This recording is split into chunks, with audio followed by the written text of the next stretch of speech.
It didn't begin with pain, it began with silence, the silence before the ache. The moment before the body betrays the soul. That's where the story always starts, not with the fever or the panic attack, but in the hush that comes when the psyche gives up trying to be heard in words. When it retreats into symbols and speaks in riddles, calling out through dreams and symptoms because language has failed. She was the kind of woman who carried the world quietly. The kind of quiet that wasn't peaceful but exhausted. Polished nails, pleasant smile, everything in its place. Except herself, her shoulders were always tight. Her breath shallow. There was always a faint hum of anxiety beneath her skin, like an instrument strung to tight. But she never called it suffering, she called it being strong. Until her body began to scream where her mouth stayed closed. At night, the dreams came. Not always as nightmares, sometimes soft, sometimes strange. But they repeated: a crumbling staircase, a locked room, a small girl hiding under a table, afraid to be seen. She didn't speak of them, just like she didn't speak of the lump in her throat, or the chest that burned every time she smiled through something that hurt. But the psyche never forgets, the body holds the score. And the dream becomes a mirror reflecting what you cannot name. Carl Jung believed that the dream is the voice of the self, speaking from the depths of the unconscious when the ego is too proud or too afraid to listen. Illness, then, is not always an enemy. Sometimes it is a messenger. A sacred wound, a symbol dressed in pain. The woman in her dreams was always chasing something. Or someone, a child, sometimes a version of herself that once laughed without apology. And always, just before waking, she would hear a whisper, not from outside, but within: you're still running, the body will always follow the soul. If the soul is fleeing from its truth, the body will ache in protest. That is not weakness, it is fidelity, the deeper loyalty of your biology to your inner compass. The migraines, the insomnia, the autoimmune flares, they are not random. They are archetypes written in flesh, poetry scrawled in blood vessels and neural pathways, begging for a reader. There is a name in Jungian psychology for the part of you that you abandoned to survive: the shadow. She is the you that was not allowed to speak, the one you locked in the cellar of your mind because she made others uncomfortable. She is the scream you swallowed, the tears you polish into performance. And she returns in dreams, in symbols, in sensations, in sickness. Seneca once wrote that the soul that hides from itself will be pursued not by fate, but by fragments, shattered parts, incomplete identities that war within you. So look at your dreams, not with fear, but reverence. They are not threats, they are letters from the divine within. The recurring fire, the flooding rooms, the silent screams, these are not meaningless. They are maps, they point to where the psyche fractured. Where something holy was silenced. She once dreamed she was underwater, reaching for the surface, but her arms were tied. Each night, the same current dragged her back. It wasn't until the therapist asked what she felt before she drowned that she whispered, guilt, and the body responded, her chest, tight. Her throat, swollen. Memory lives in muscle. Trauma, especially the kind we minimize, embeds itself in the nervous system. And when you dream, that system speaks in its original language, metaphor. What is unexpressed becomes disease. Not as punishment, but as signal. Just as hunger signals emptiness, pain signals disconnection. Your back doesn't hurt because of bad posture, it aches because of burden. Your stomach doesn't clench for no reason, it tightens around truths you never learned how to digest. You are not broken, you are encrypted, and your dreams, they are the code. She began to notice patterns not just in her dreams, but in the places her body tensed without permission. Every time she entered a room filled with judgment, her shoulders rose like a child ducking for cover. Every time she said yes when she meant no, her jaw clenched like a gate locking itself shut. She thought these were habits, but habits are only footprints of belief. And belief, when warped by survival, becomes illness. Jung taught that the unconscious is not chaos, it is order hidden from light. A vast architecture of symbols, instinct, history, and pain, all communicating through images rather than explanations. Dreams do not lie, they do not flatter, they reveal. but only to those with the courage to see. In one of her recurring dreams, she found herself in a church, but it was empty. Dust floated in sunlight, but no altar stood at the center. She wandered the pews, looking for anyone. The silence was crushing. And then, from behind her, a child's voice whispered, "You left me here." She woke in sweat. Her throat was sore the next morning, as if she had screamed all night without sound. What did it mean? That dream was not random. In Jungian terms, the church represented her inner sanctuary, her sacred self. The child? The inner innocence she abandoned in order to fit into a world that asked her to be small, pretty, accommodating. And the sore throat, a symbol of unspoken grief. The body is a bridge, the dream is the message. The ego may resist, but the self will always find a way to be heard. Even if it has to cry out through pain. To Jung, healing was never about eliminating the symptom. It was about listening to it, understanding its mythological and psychological roots. When a woman cannot breathe deeply, it may not be asthma, it may be the weight of a life lived in suppression.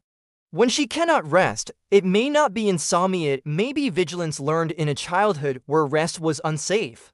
The woman who dreamed of drowning, who dreamed of abandoned children and locked doors, began to realize her body was dreaming too. Chronic fatigue was not laziness, it was resistance. Resistance to the false self she had constructed to survive. Epictetus said that suffering comes not from the events themselves, but from our interpretation of them. Jung would add, and from what we repress about them. What you repress becomes fate. What you deny, the body enacts. In dream after dream, she began meeting the same archetypes: the wounded healer, the inner child, the dark feminine. Each brought a symbol, an emotion, a lesson. And each mirrored a piece of herself she had buried. The healer carried a broken cup. The child wore armor. The dark feminine danced barefoot through fire, unharmed. These were not just fantasies, they were guides. When she allowed herself to enter the dreams without fear, without judgment, she began to unravel the language of her own body. The fire in her belly wasn't indigestion. It was rage. The ache in her hips wasn't aging. It was inherited trauma. Her mother had carried the same pain in the same place. And her mother before her. The body is a bloodline of memory. You cannot liberate yourself until you recognize what you are still carrying for others. This is the shadow work Jung spoke of, not just facing what you fear in yourself, but facing what you inherited that was never yours to keep. Your dreams do not haunt you, they are pleading with you. To stop ignoring the child in the church, to take the rope off your arms and rise from the water, to step into the empty sanctuary and reclaim the altar. To return to the self. The next time pain arrives, before you reach for relief, reach inward. Ask the dream what it's trying to say. And when you wake, do not dismiss it, record it, reflect on it.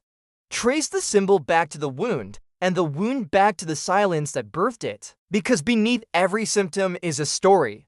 And beneath every story is a self that refuses to be erased. There was a night she dreamt her hands were covered in ink, black and thick, staining everything she touched.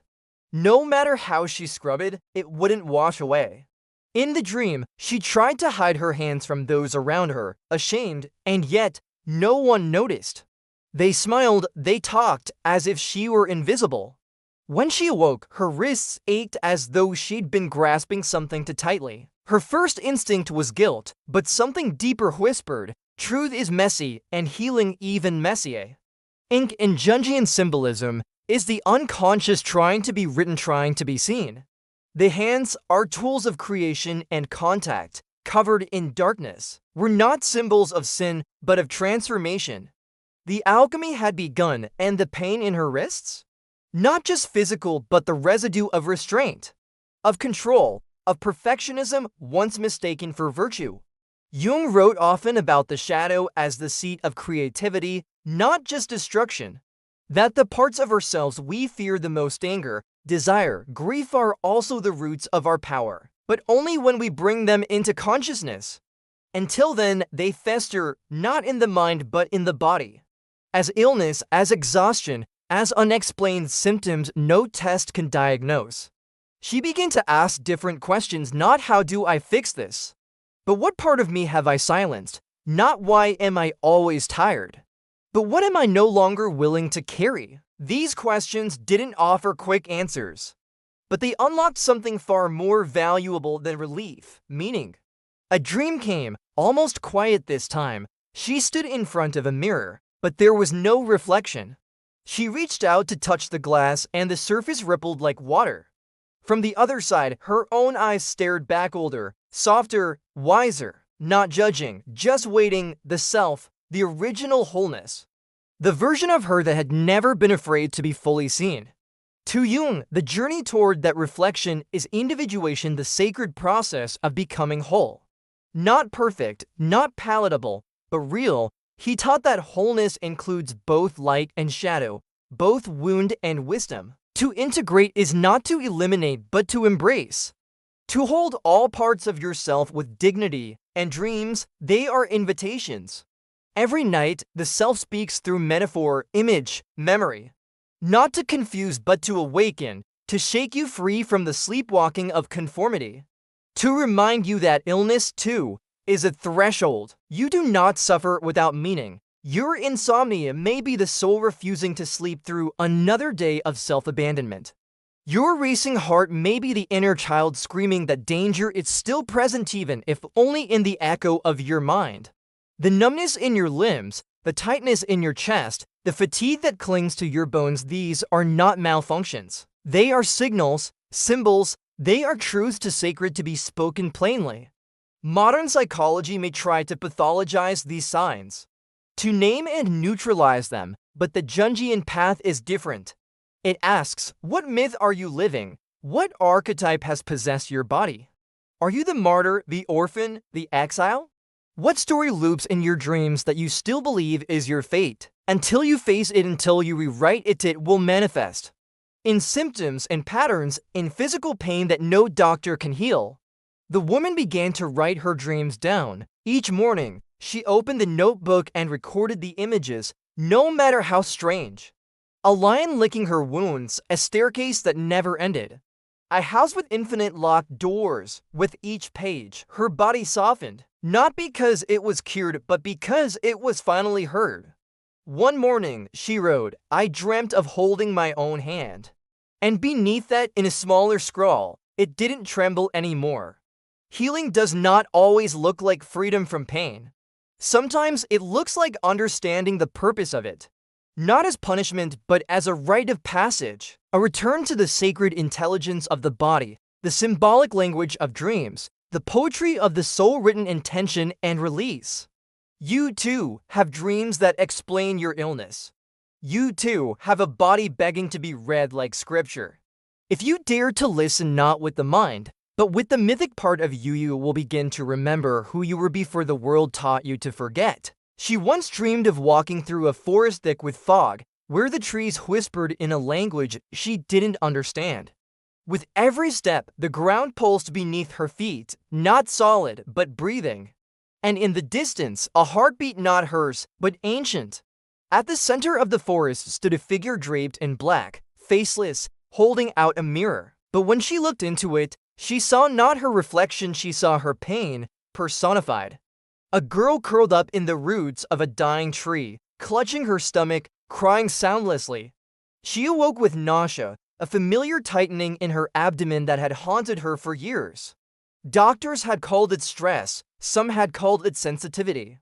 None had seen the forest, none had seen the girl, but the dream had shown her what she refused to see in daylight. Her illness was not rooted in malfunction, it was rooted in memory. Embodied trauma, the pain that others dismissed as imagined, was, in truth, a fragment of her psyche frozen in time. Buried not in her mind, but in her gut, and the dream, in its symbolic brilliance, brought that truth to the surface. Carl Jung believed that illness, especially chronic or psychosomatic illness, often arises when a part of the self has been split off, denied, or buried beneath the persona, the mask we wear to survive the world. He called this loss of soul, and the dream world, he taught, is where those lost pieces speak. Sometimes they whisper, sometimes they scream. Each symptom she carried became a metaphor, the aching legs she had spent a lifetime running from herself. The heavy chest she had buried grief beneath layers of responsibility. The sensitive stomach she had digested pain she never chose to eat. And the recurring dreams were not merely strange, they were coded messages from the unconscious. Mythic truths that the ego, with all its defenses, could never allow through the gates of waking life. The shadow, Jung said, is everything the ego does not wish to see. But the shadow does not disappear when ignored. It manifests in projection and behavior in the flesh. And if denied long enough, it will rise through the only voice left, the body. You might call it anxiety, fatigue, IBS, migraines, but your dreams call it something else. They call it fragmentation, the dismembered soul demanding to be remembered. In another dream, she stood at the edge of a vast ocean, waves crashing wildly. A voice her own, but deeper, whispered from the tide, "You're drowning in what you refuse to feel." She dropped to her knees. And beneath the sand, she found a key in waking life. The next morning, her body felt lighter, as if the dream had unlocked something buried in her cells. This is not magic. This is psyche. This is what Jung meant by integration. When the language of symbol is honored, when the unconscious is invited in, the body no longer needs to scream. Because someone finally is listening. You who wake in sweat, you who carry a diagnosis like a secret, you who feel pain with no cause, you are not crazy. You are carrying messages too deep for words. You are a cathedral of archetypes, and your body is the altar. Stop begging it to behave. Instead, bow to it. Ask it what it's holding, and then ask your dreams.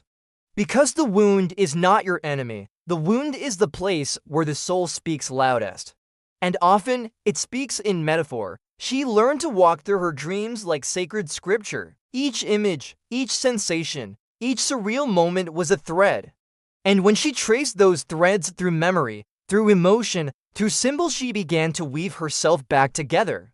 Not into the woman she was, but into the woman she had always been beneath the performance. Raw, radiant, whole. This is not the kind of healing you'll find in prescriptions or affirmation walls. This is ancient. This is archetypal. This is the moment you stop asking the world to fix you and start asking yourself to face you. Because until you do, your body will carry the burden of your avoidance. And your dreams will keep trying to wake you up. She had once believed that healing meant erasing the pain. That to be well was to return to a version of herself untouched by sorrow. But the dreams told a different story. In them, she was not escaping the fire, she was walking into it. And it was there, in the heat, that she found the part of herself that had never burned, the eternal witness, the self. Jung wrote of this sacred center, not the ego, not the persona, not even the shadow, but something deeper. The self is the totality of the psyche, conscious and unconscious together.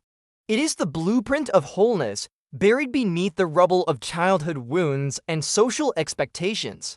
And illness, when viewed through this lens, is not just dysfunction, it is disconnection from that center. The body becomes the battleground between the life you live and the truth you suppress. Her dreams grew more vivid. In one, she stood in a hospital room, but the doctors had no faces.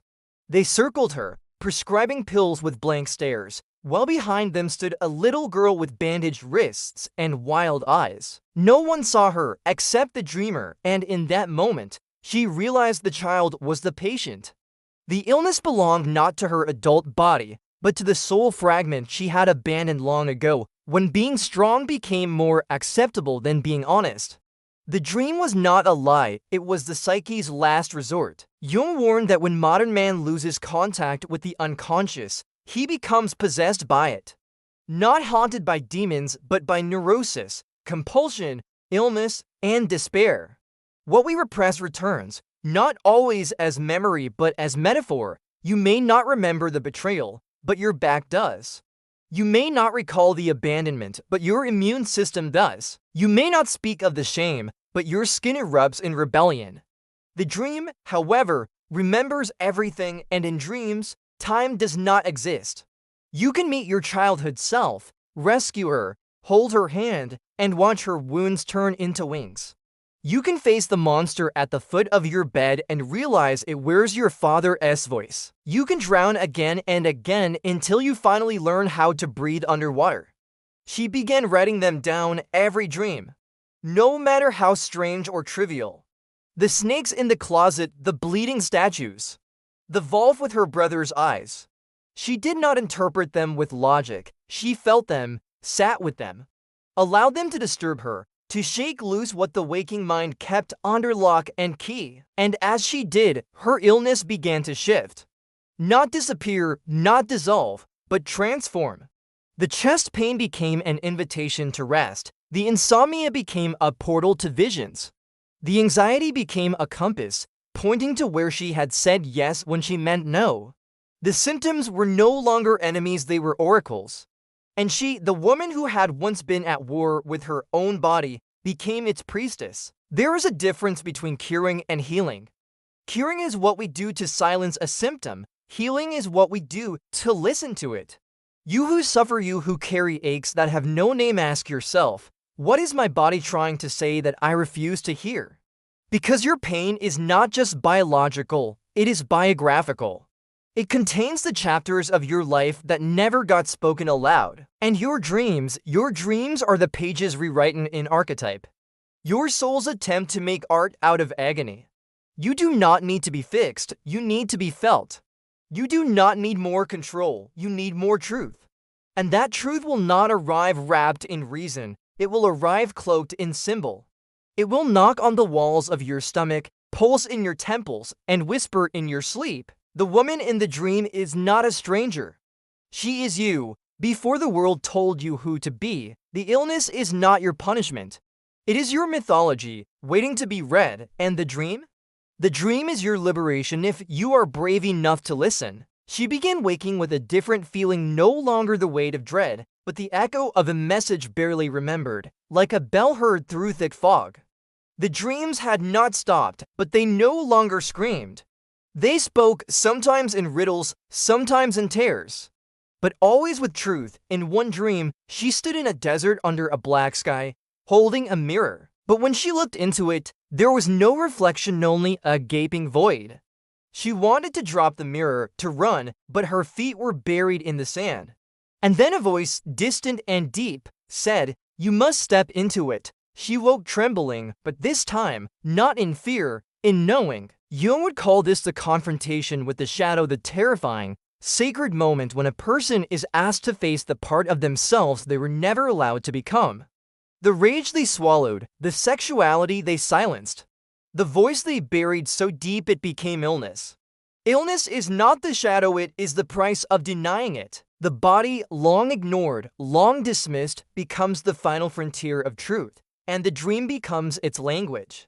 Through metaphor and mystery, the dream invites us to make peace with what we cannot control and take responsibility for what we can no longer deny. Each dream brought her closer to the wound she feared most, the betrayal of the self. In childhood, she learned to survive by pleasing, to keep the peace, to hold her breath when others yelled, to become invisible when things got dangerous. The cost, her truth, her boundaries, her authenticity. That sacrifice became the seed of her sickness. The body remembers what the mind erases. The nervous system is shaped not just by trauma, but by the lies we told ourselves to endure it. I'm fine. It's not that bad. They didn't mean it. These are not just thoughts. They are contracts. And the body, in its holy rebellion, breaks them through fatigue, through migraines, through chronic tension, through dreams that refuse to be forgotten. She started noticing how every dream reflected a physical state. On nights when her dreams were filled with fire, she woke with inflammation. When she dreamed of drowning, her chest was tight for hours. When she ran through mazes with no exit, her jaw ached from clenching. The dream and the flesh danced together, each revealing the other's truth. This was not mysticism, this was depth psychology. Seneca once wrote, "We suffer more in imagination than in reality." But Jung would add, sometimes we suffer more in avoidance than in pain. Because what is avoided becomes the unconscious.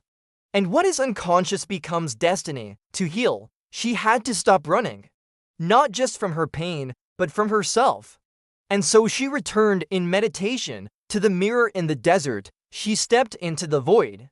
And in doing so, she met her most exiled self, the woman who did not apologize for taking up space, the woman who screamed when she needed to, the woman who said no and meant it. The woman who had lived inside her, buried under years of being nice. She did not heal by becoming someone new. She healed by remembering who she was before the forgetting began. And from that point on, her dreams changed. They no longer warned, they guided. She no longer drowned, she swam. No longer fled, she stood still. No longer searched for answers in others, she listened inward. Because once the soul is heard, the body begins to breathe differently. Your illness is not your enemy. It is your inner voice, distorted by silence. Your dreams are not nonsense. They are scripture written in the language of symbol. Your healing is not a destination. It is a homecoming. And when you finally arrive, you realize the fire never came to destroy you. It came to burn away the lies. She began to understand that her body was not broken. He was breaking through. Every ache, every tight muscle, every sudden illness was a signal flare from her soul, drawing her attention back to what had been ignored. The body had become a sacred stage where unspoken truths demanded to be felt. In one dream, she wandered through a cathedral submerged under water. The stained glass windows shimmered, and fish moved like angels through forgotten pews. She walked barefoot, her lungs filled not with water, but with memory. On the altar lay a version of herself, pale still and sleeping. She knelt beside her, whispering an apology she never got to say aloud in waking life. I am sorry I left you behind. When she awoke, the tension in her chest loosened. The cough that had lingered for months eased. There was no miracle, no flash of divine cure, but there was breath, deep, full breath. And for the first time in years, it felt like enough. Carl Jung believed that dreams are not meaningless residue. They are the raw material of transformation. They show us what the ego hides, what the culture denied, what the ancestors carried, and what the soul longs to restore. The psyche does not want to destroy the ego, but to expand it, to mature it until it can carry the weight of the entire self. And so illness becomes the crucible for that expansion, not to be fought blindly, but to be listened to. What if your body is not against you? What if the pain is not your punishment, but your initiation? Jung taught that healing happens when the conscious and unconscious meet, but the unconscious does not speak in facts. It speaks in images, symbols, stories, dreams. It whispers what the mind refuses to say aloud. You have betrayed yourself too many times. Come back. Her dreams became a nightly journey through archetype and memory. The child who wanted to play but was told to grow up. The warrior who fought everyone but never protected herself. The healer who could not save her mother. The orphan who still stood waiting at the door. Each one a part of her. Each one a piece of the illness. Because the psyche is not linear. It is a constellation. And every unacknowledged star turns cold if not touched. In waking life, she began to live differently. Not perfectly, but differently. She rested when her body whispered, not when it screamed. She cried when sadness rose, without shame. She ate to nourish, not to numb. She said no without guilt, yes without fear. And slowly, like snow melting under spring sun, her symptoms softened, not vanished but transformed. The migraines came less frequently. The fatigue lifted. Even her posture changed as if her spine remembered what it was like to stand with dignity. Healing had nothing to do with control. It had everything to do with surrender, not to fate, but to truth. You may think you need another diagnosis, another treatment, another plan. But what if you need a dream? What if the missing medicine is meaning? Because when meaning is restored, the body falls. When the story changes, the cells listen. You are not fragile. You are full of myth and moonlight, wounds and wisdom. You are not broken. You are breaking open. The illness is not the end. It is the symbol, and the dream is the map. And if you are willing to follow it even through darkness, even through fire, you may just find what she did. That the body is a poem, and healing is remembering how to read it. There came a night when the dreams no longer brought her fear, but reverence. The images were still strange forests made of mirrors, wolves with human eyes, staircases that led backward, but they no longer unsettled her. They stirred her. Something ancient had awakened in her blood.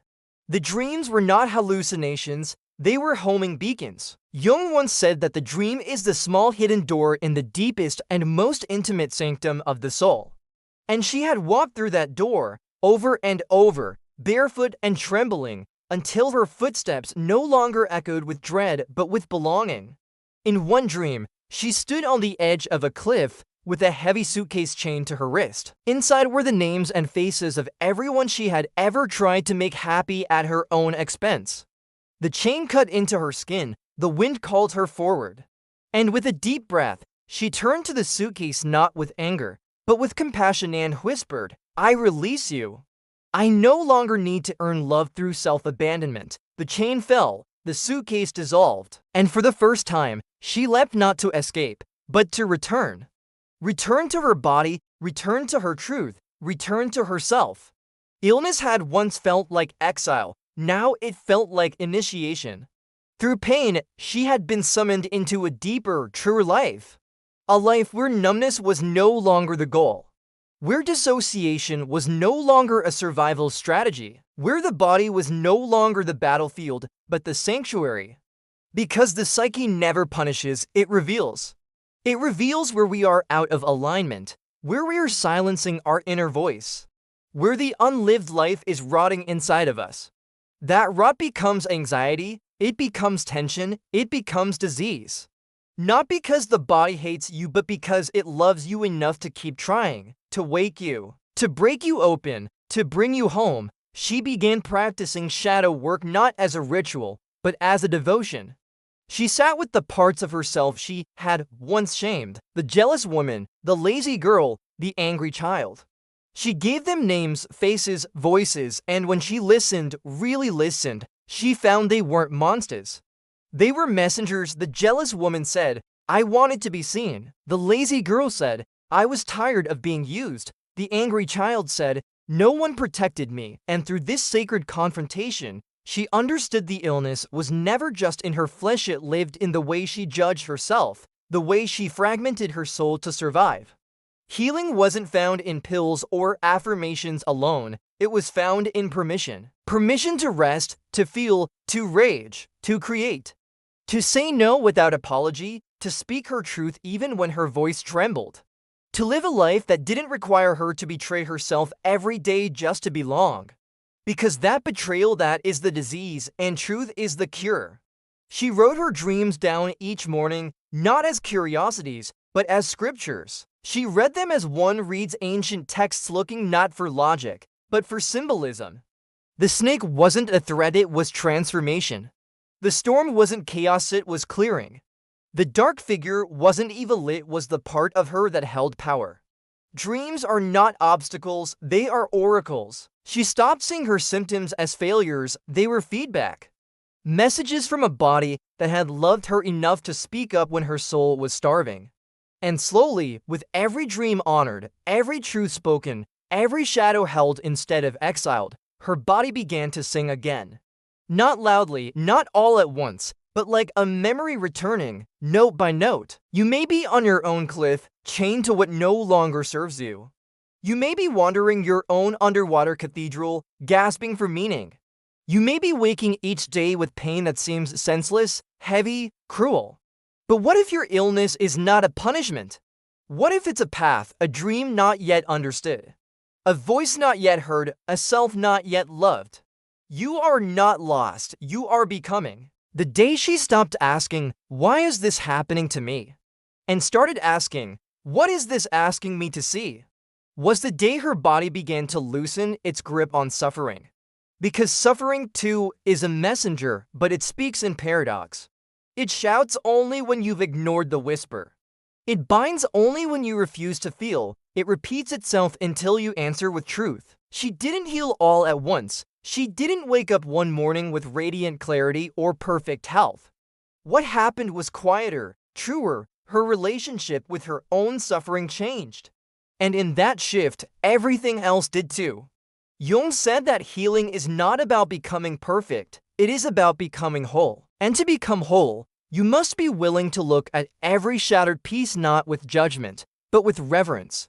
You must gather the fragments of your soul like sacred bones and piece them back into the creature you were always meant to become. In her final dream, she stood in a desert at dusk. A long table stretched before her, covered in mirrors. Each one reflected a different age, a different version of herself. The girl who starved herself to feel in control. The woman who stayed silent in the face of betrayal. The daughter who held her mother's grief like a burning coal. They all looked at her not with blame, but with quiet recognition.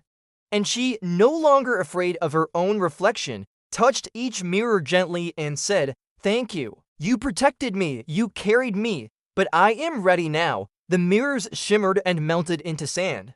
And she walked forward unburdened, no applause, no dramatic finale. Just breath, peace, and the quiet certainty that she was no longer at war with her body, or her past, or herself, because the body is not the enemy. The pain is not the enemy. The illness is not the enemy. The enemy is the forgetting. Forgetting that you are sacred, that your symptoms speak in symbols, that your dreams hold the code to your transformation. You were not meant to live half asleep, medicated into numbness, running from the messages your soul inscribes onto your skin, your stomach, your spine. You were meant to awaken through crisis if necessary, through illness if you must, but always toward wholeness. And when you begin to listen not with fear, but with all your entire being becomes an altar. Your story becomes a scripture, your pain becomes poetry. This is not about rejecting medicine. It is about remembering that true healing goes beyond the physical. It pierces the veil. It asks who you became in order to survive and whether that version of you is still needed. She left behind the woman who begged for permission. She buried the girl who thought love had to be earned through suffering. She rose as someone new, not cured, but clear, not flawless, but free. Because the dream was never just a vision in sleep. It was a map, a voice, a calling. And if you dare to follow it, as she did, you will find what she found, that healing is not something done to you. It is something you become.